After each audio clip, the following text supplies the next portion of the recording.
والسماء ذات البروج واليوم الموعود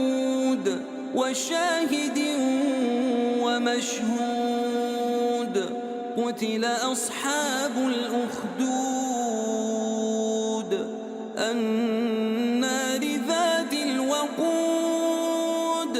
إذ هم عليها قعود وهم على ما يفعلون بالمؤمنين شهود وما نقموا منهم إلا أن يؤمنوا بالله العزيز الحميد الذي له ملك السماوات والأرض والله على كل شيء